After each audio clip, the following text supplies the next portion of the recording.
Hey guys, welcome back my YouTube channel R M vlog. তো আজকে আমরা আবার যাচ্ছি সেই ভাইরাল তালতলায়। তো তোমরা বুঝতে পারছো দুই পৃথিবীর মতন আমরা তিনটে বন্ধু চলে পড়লাম এবং দেখতে পাচ্ছ মাঠে বিভিন্ন রকমের কত রকমের মেয়ে এবং ছেলে, এবং এই ভিড়ের মধ্যে দিয়ে আস্তে আস্তে আমরা চলা শুরু করলাম এবং উপরে দেখতে পাচ্ছ তাল গাছ, কিন্তু কোনো রকমের তাল আমরা খুঁজে পাইনি। বাট সমস্ত দিকে ট্রাফিক জ্যাম হয়ে আছে, কী করবো না করবো মাথা পুরো ঠিক হয়নি।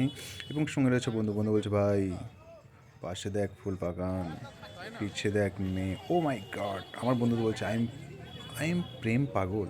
তো আমি বললাম নো প্রবলেম, নো ইচ্ছে, নো টেনশন, বাগারা বাগারা বললাম। এবং সোজাসুজি ভিড়ের মধ্যে দিয়ে, এবং সন্ধ্যা যত বেশি হচ্ছিলো তত বেশি এখানে ভিড় হচ্ছিলো, মনে হচ্ছিলো দ্বিতীয় কুম্ভ মেলা মনে হচ্ছে এখানে চলে এসছে। তো ভাই টাইমটাকে ওয়েস্ট না করে চড়ে পড়লাম তাড়াতাড়ি ভিড়ের মধ্যে দিয়ে, আর ধরে পড়লাম একটা সুন্দরী মেয়ের হাত।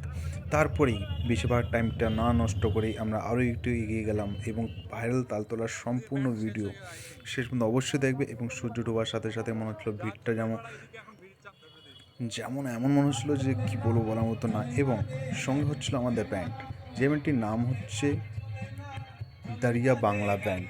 এবং এই দারিয়া বাংলা ব্যান্ডের কী গান গাচ্ছিলো তো অবশ্যই তোমরা থাকবে, এবং অবশ্যই আমি তোমাদেরকে শোনাবো।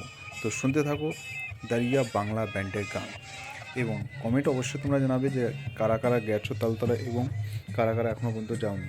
যারা গেছো তারা আমাকে কমেন্ট করবে অবশ্যই, এবং কমেন্টের মধ্যে অবশ্যই তোমরা আমাকে বলবে।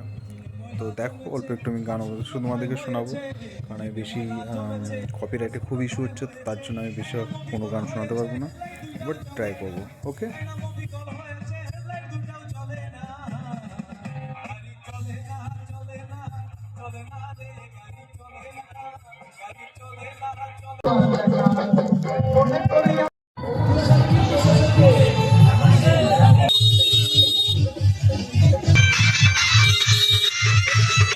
কিছু চাষা কিছু আসতে আর